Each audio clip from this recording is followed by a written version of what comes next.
Ya, assalamualaikum warahmatullahi wabarakatuh.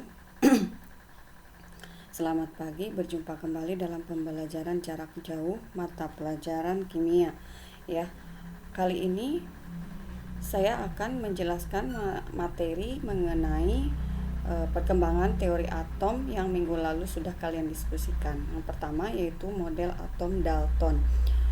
Menurut Dalton, materi terdiri atas partikel-partikel terkecil yang tidak dapat dibagi lagi, yang disebut atom, ya.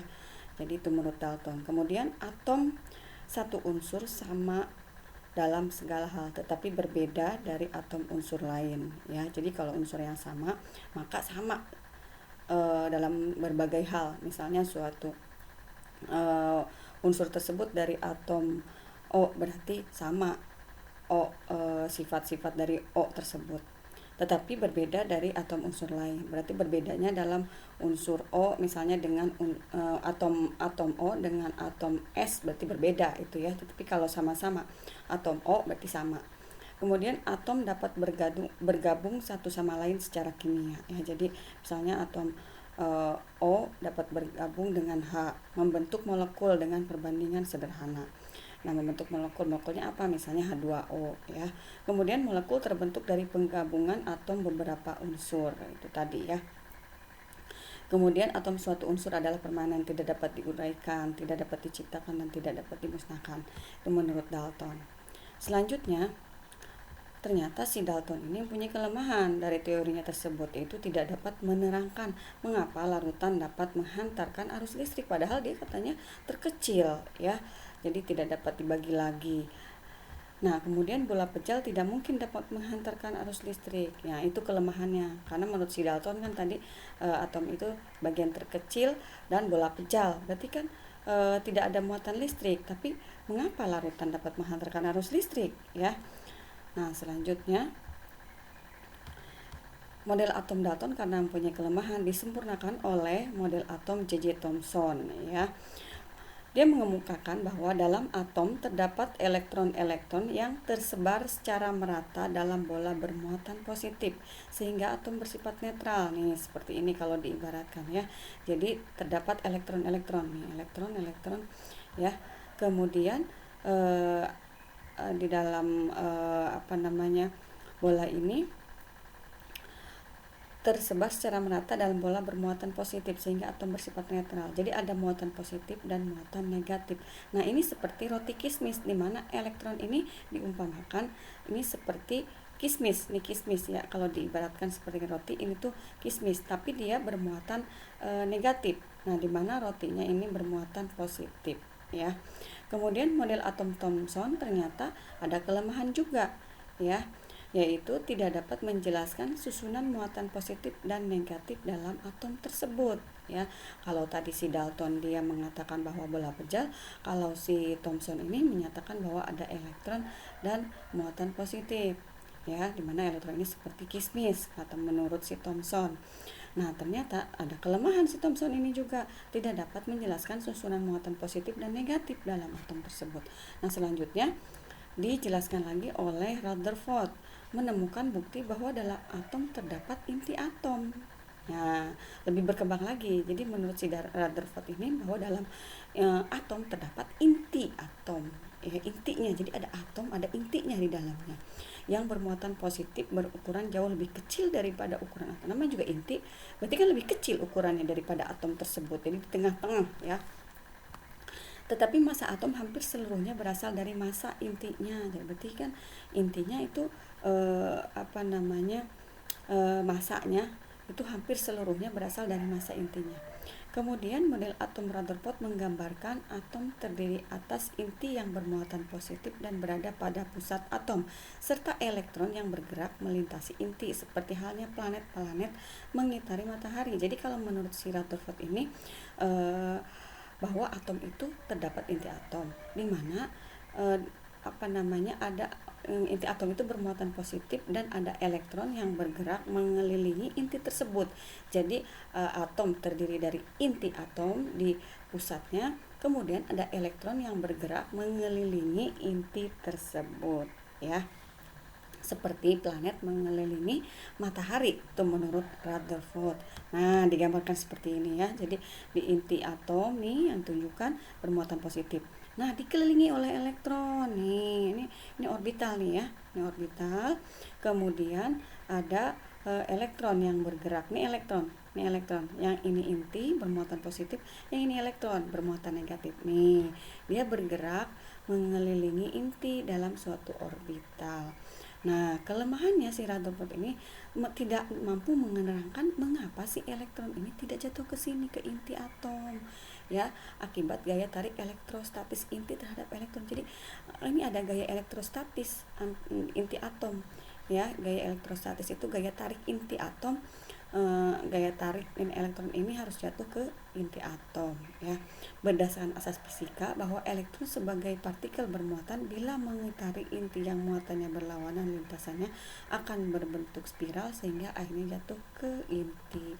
Jadi menurut teori asas fisika klasik, jadi kalau ada elektron ini yang bergerak mengelilingi inti yang berlawanan muatannya, kan elektronnya ini bermuatan negatif, ini bermuatan positif, harusnya ini setelah mengitari inti ini dia nanti pasti jatuh ke inti atom. Tapi ternyata si Rutherford ini tidak menjelaskannya kenapa tidak jatuh ke inti atom, ya.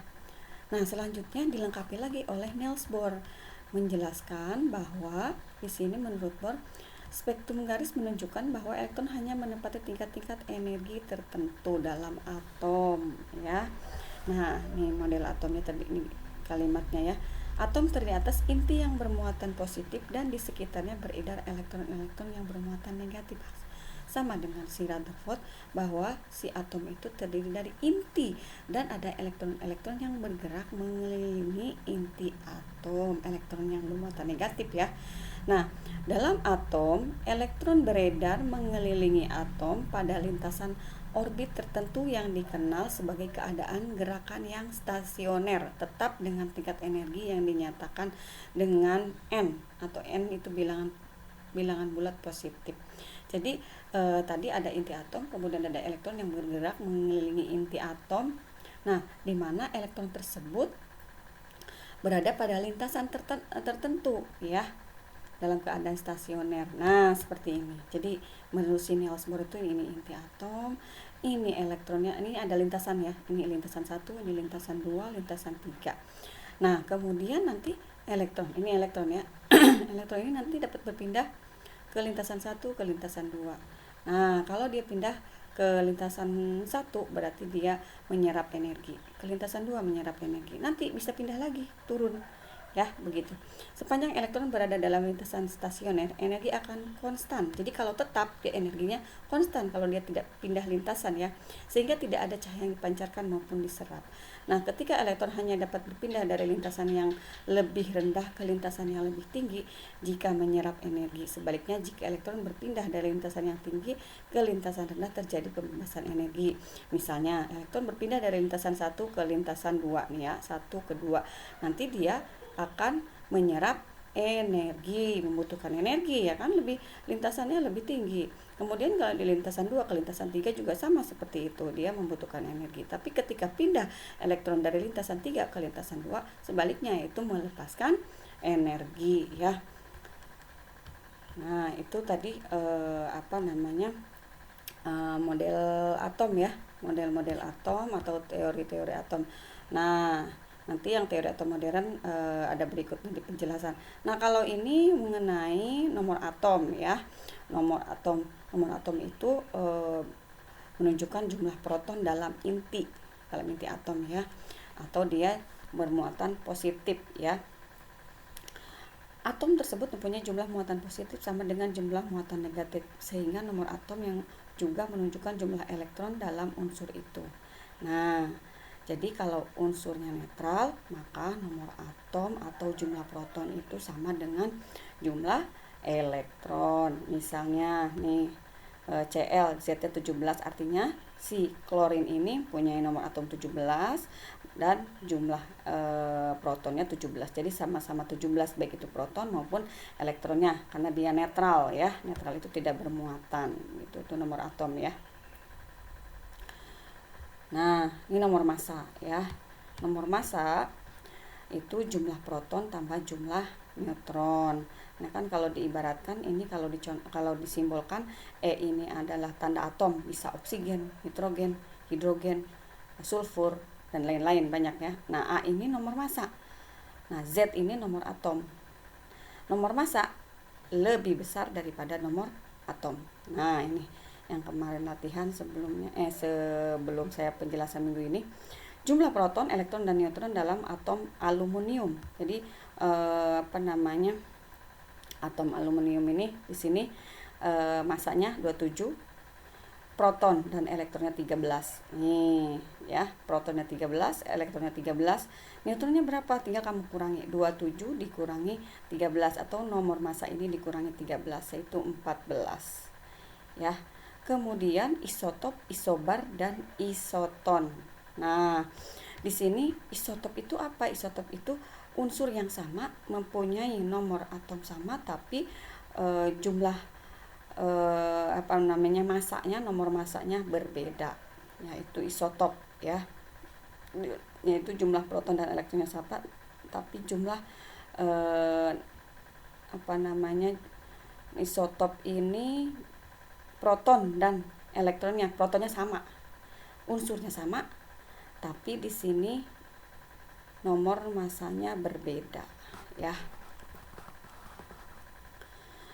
Itu isotop. Kamu bisa buktikan di sini ya, misalnya C11 dan 6, C12 6. Ini kan unsurnya sama. Berarti ini isotop semua nih yang karbon-karbon ya. Karbon 11, karbon 12 sampai dengan karbon 14 ini isotop. Kenapa? Karena di sini nomor atomnya sama-sama 6 nih, nomor masanya beda. Nomor protonnya sama, jumlah neutronnya berbeda karena masanya berbeda. Nah, jumlah elektronnya sama. Ini namanya isotop. Nah, ini juga isotop. Ini isotop juga. Ya, itu isotop. Kemudian isobar. Isobar itu apa yang sama? Yang sama adalah nomor masanya. Ya, tapi nomor atomnya berbeda dari unsur yang berbeda juga. Contohnya ini. C14 6 isobar dengan N14 7. Ini kan sama nomor masanya. Berarti ini isobar. Nah, kalau isoton itu semuanya beda. Yang sama adalah neutronnya. Nih, ini kan unsurnya dari unsur yang berbeda. Nomor masanya juga beda. Nomor atomnya berbeda. Yang sama apa? Neutronnya. Kamu lihat di sini. Neutronnya 7. Nah, ini neutronnya 7 sama, ya. Jadi, untuk isoton harus dicari dulu neutronnya, baru dapat diketahui bahwa dia isoton, ya. Nah, ini untuk materi konfigurasi elektron ya. Nanti untuk materi konfigurasi elektron.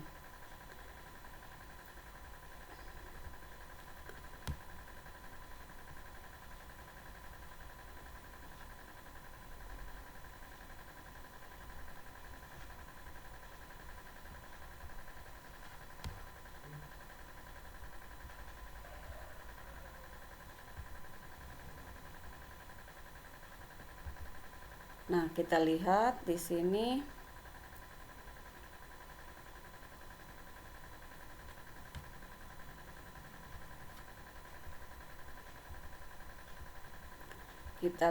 sini untuk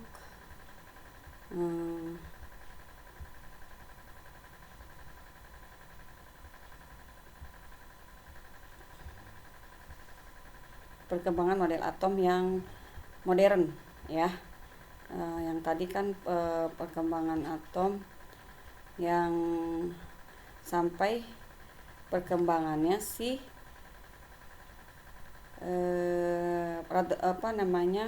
Bohr sampai dengan Bohr yang model atom modernnya itu tidak dijelaskan. Nah, ini model atom berdasarkan teori mekanika kuantum. Model atom modern ini dibangun oleh beberapa ilmuwan ya. Nah, teori ketidakpastian menyatakan bahwa kedudukan dan kecepatan gerak elektron tidak dapat ditentukan secara pasti. Yang dapat ditentukan hanyalah kemungkinan terbesarnya atau probabilitasnya. Nah, daerah ruang di sekitar inti dengan kebolehjadian untuk mendapatkan elektron disebut orbital. Jadi tadi kan sampai ke si Niels Bohr ya, sampai ke Niels Bohr ada lintasan-lintasannya ya. Jadi elektronnya ada inti atom, ada elektron berada dalam suatu lintasan. Nah, kemudian selanjutnya mau disempurnakan lagi oleh model atom mekanika kuantum atau model atom modern, bahwa menyatakan bahwa teori ketidakpastian menyatakan bahwa kedudukan dan kecepatan gerak elektron, jadi letaknya si elektron sama kecepatan geraknya ketika melintasi lintasan itu tidak dapat ditentukan secara pasti. Ya, jadi elektron posisinya ada di mana tidak dapat dipastikan. Yang dapat ditentukan hanyalah kemungkinannya, kemungkinan terbesarnya. Kemungkinan terbesar disebut juga kebolehjadian, disebut orbital ya di situ. Nah, itu teori mekanika kuantum yang digunakan sampai saat ini. Ya, itu saja penjelasan dari saya mengenai teori atom. Terima kasih. Assalamualaikum warahmatullahi wabarakatuh.